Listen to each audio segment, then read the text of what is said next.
After 2 long days of traveling from DFW to Vancouver to Whitehorse and a 3-hour drive to the ranch, we are finally taking the last leg of our trip on a 3-seater waterplane to our hunting camp called Serpent Head Lake. This land is absolutely gorgeous, with water and rivers and lakes everywhere, and mountains and rolling hills. It is an absolute breathtaking wilderness that we're so excited to get into.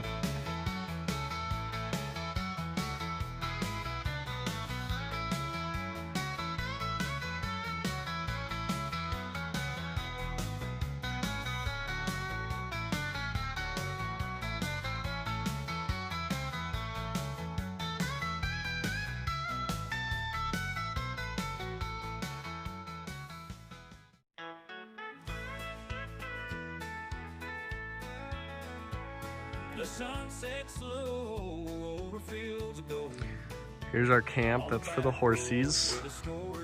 There is a cabin over there. This is the meat shed slash shower slash grilling area.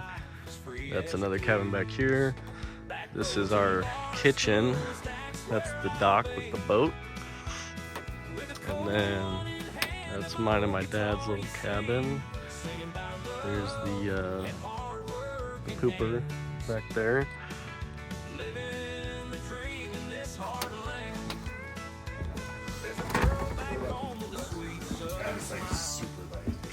Say what up? What up? This is the kitchen, eh?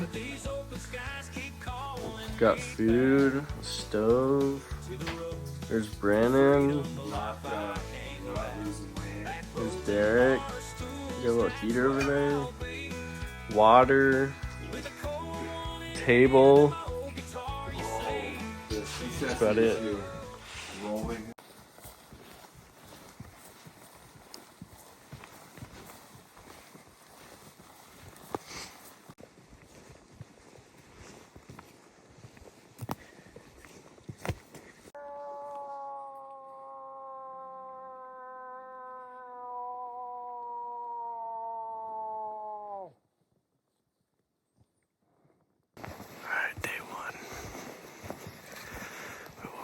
This morning at like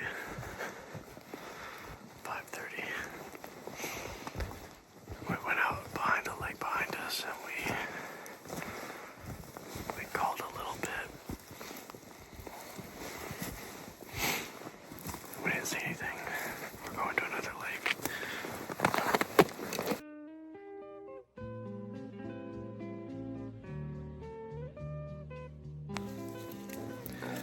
Alright. We hiked to the top of a mountain up here. There's a couple lakes below us.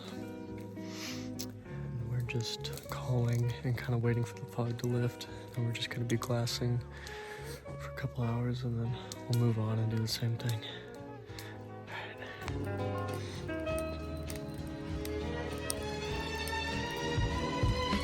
Most of our day consisted of sitting somewhere and glassing.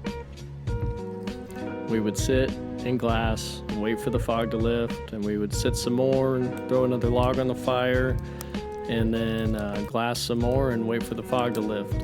And this went on all day. Finally, after a few hours, the fog did start to lift a little bit, and we could start getting a little better view of our surrounding area.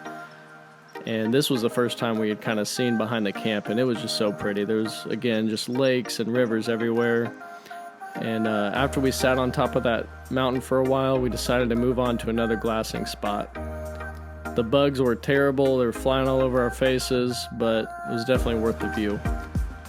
We didn't see anything today, so we kind of packed things up and started heading back home, where we encountered what we called the squishy fields or something like that. And it was the absolute worst hike me and my dad have ever experienced in our lives. It was just 2 hours straight of almost breaking your ankles every step you took, and it was a complete struggle. But we survived and we made it through day one.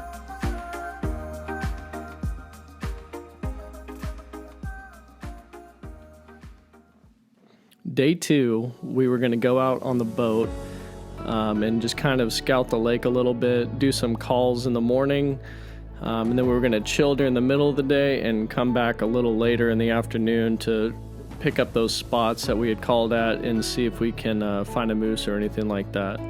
It was absolutely gorgeous on the water. It was crystal clear and just still as glass, and it was just an amazing day of just hanging out and looking and taking in the beauty around us. Just being in God's creation was just incredible, and it was a great experience. Unfortunately, we did not see any moose or any type of wildlife at all, but it was definitely worth it. It was a great day.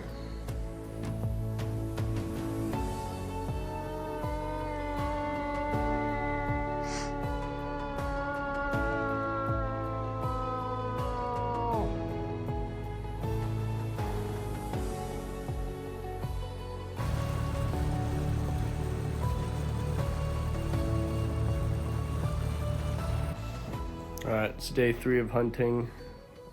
There's no moose around here, so we're going to hike to the intersection this morning, which is about 10 kilometers away, and we're gonna hunt there for 4 days. Just pitching some tents. Gonna freeze our butts off because it's like 25 degrees outside right now. So anyway, that's the plan.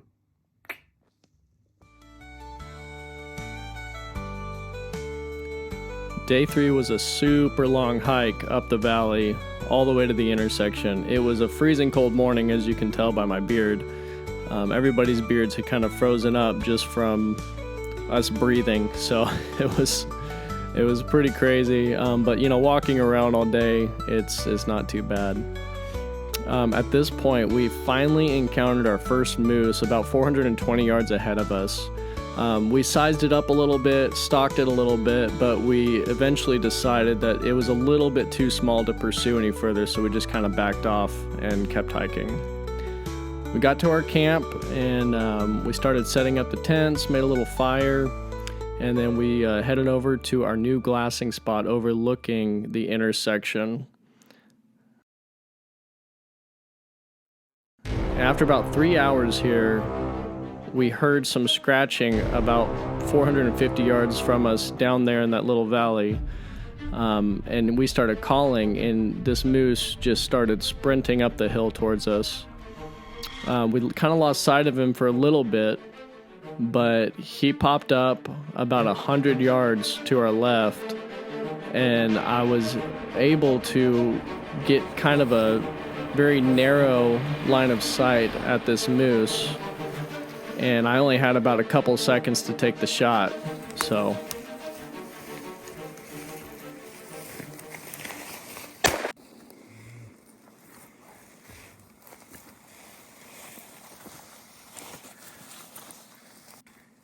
What did you just do?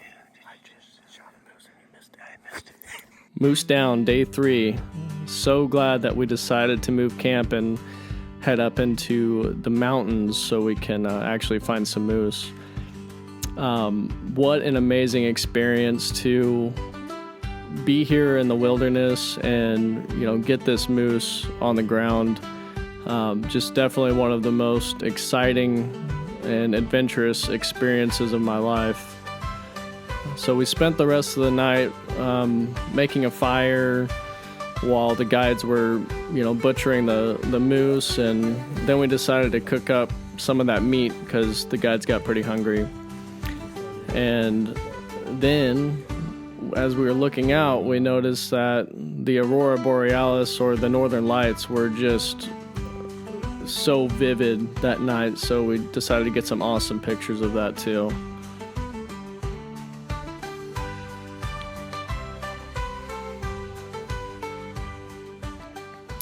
The next morning, we head out, and we were going to go cape out the head of the moose that we had left behind with all the meat. We needed to wait for the horses to show up.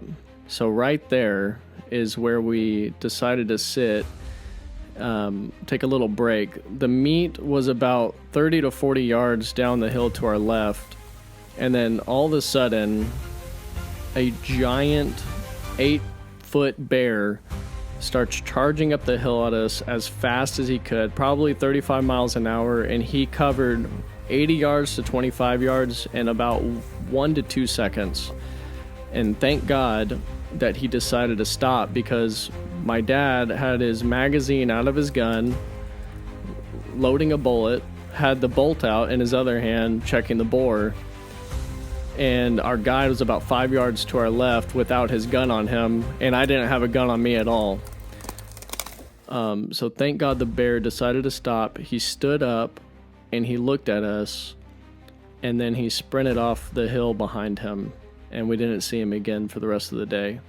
But this is how fast a bear can run, and they can cover a lot of ground in a very short amount of time. So we were definitely saved by God in that experience.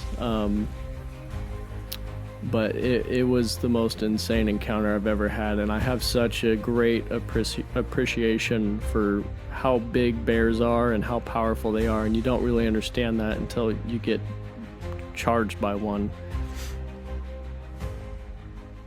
So that night we were a little jumpy around the campfire because we knew the bear was still around. The kill site was only about 400 yards away from camp. So we kept our guns close to us, and we were just cooking up a whole entire tenderloin and eating that night. And moose is some of the greatest meat that I've ever had. It's super tender, almost had a sweetness about it. So the next day we went back, and the horses finally came in, and we spent the rest of the day just riding home, and it was such a relaxing and peaceful time, and almost like a victorious march back home with the horses.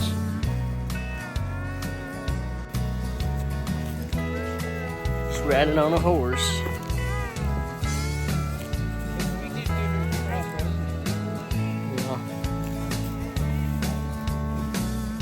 Oh yeah, that was a cold morning.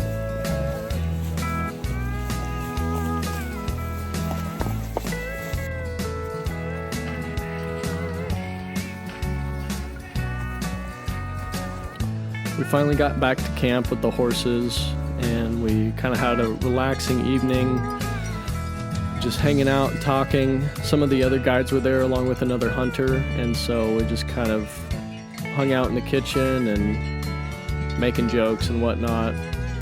And then next morning we flew out back to the ranch and then began our extremely long journey back home.